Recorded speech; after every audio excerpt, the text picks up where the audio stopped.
Hey everybody, we know it's been a while since we've uploaded something, but recently we've been, well, damn, I can't think of a good excuse. We've been lazy as hell. Now that we're back on track, I thought we'd start off the new year with a review of a Game Boy game that's considered one of the best of all time. That game is Mario Tennis. Matt, What, Ben?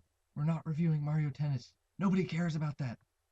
Really? I thought we talked about it though. No, we decided to review The Legend of Zelda Link's Awakening instead. Oh, well then. For the sake of time, I guess we'll review Link's Awakening.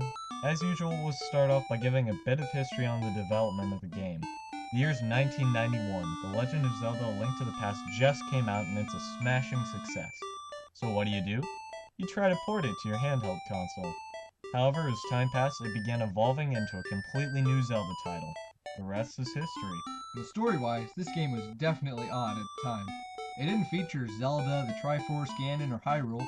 The game starts off with Link sailing on a ship, when all of a sudden this huge-ass storm comes out of nowhere, and he wakes up and finds himself on the mysterious island of Koholint, where the care of Marin and Terran. The story then progresses like any other Zelda game. You get your sword and you traverse 8 dungeons to get the 8 instruments of the Sirens, which are needed to wake the Windfish. Graphically, I actually find this game very appealing, even by today's standards. Everything pops, nothing looks too bland. Before I owned Link's Awakening DX, I was actually a little skeptical about if adding color would make that much of a difference. Couldn't have been more wrong. The addition of color makes the game feel fresh. I don't feel like I'm looking at the same thing twice.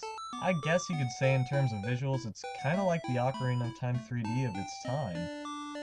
All I know is that it's a whole lot better looking than some of the other Game Boy games. And I'm looking at you, Shaq Fu. The music in this game is one of the highlights for me, but then again I'm a real sucker for the Legend of Zelda music. One thing that annoyed me though was the music that played when you got the power-ups. It tends to get very annoying very fast. Well, of course the music is good.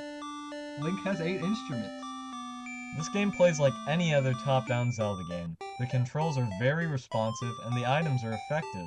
The game isn't too challenging, but it's definitely fun enough to keep you playing for hours. If there's one thing I wish, it's that the Game Boy would have had a similar layout to the Super Nintendo's controller. The reason I wish the Game Boy had this was because switching through the weapons and items constantly can be a pain. The bosses can also be less than satisfying. Anglerfish. Hey, the anglerfish was scary in Finding Nemo.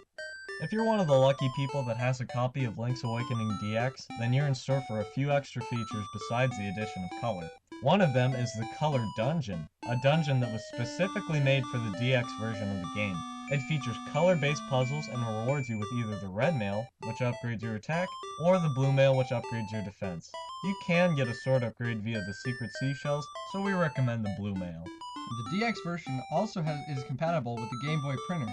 Throughout the game, a photographer follows you around and takes fairly comical pictures of the events that happen in the game. Say Fuzzy Pickles! The wrong game!